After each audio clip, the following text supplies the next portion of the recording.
Maturities when you realize that all the Western liberal countries are actually hypocrites and they exploit us in the name of morality, ethics और humanity. और अगर इसमें मैं best example दूं तो हमें usually society में नहीं पता होता कि ट्रांसजेंडर क्या होता है या इंटरसेक्स क्या होता है।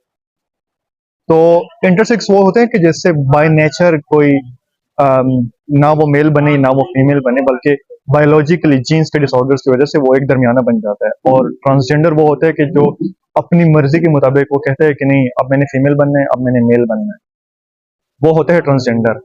अब यूजुअली हम ट्रांसजेंडर किसे कह रहे होते हैं, हमें इंटरसेक्स को वर्ड का नहीं पता, हमें ट्रांसजेंडर का पता है।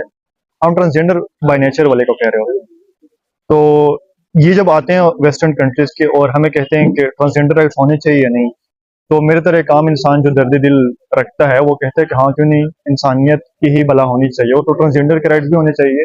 और मुझे नहीं पता होता कि ट्रांसजेंडर के राइट्स वो होते क्या है। ट्रांसजेंडर राइट्स यही है कि मैं मेल हूँ और मैं चाह रहा हूँ कि मैं बस फीमेल के कपड़े पहन के फीमेल के स्कूल में जाऊँ या उनके साथ खेलूँ, तो ये मेरे ट्रांसजेंडर राइट्स है और मैं उसकी अप्रूवल दे रहा होता हूँ।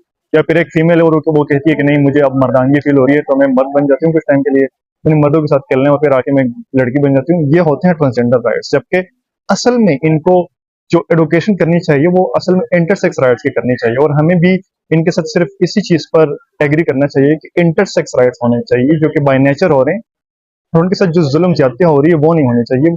ट्रांसजेंडर के कोई राइट्स और ये कंसेप्ट एग्जिस्ट ही नहीं करना चाहिए, क्योंकि ये एक साइकोलॉजिकल डिसऑर्डर है कि खुद को थोड़े टाइम पे फीमेल कंसिडर करना या फिर मेल कंसिडर करना, एक साइकोलॉजिकल डिसऑर्डर जिससे ज्यादा कुछ नहीं।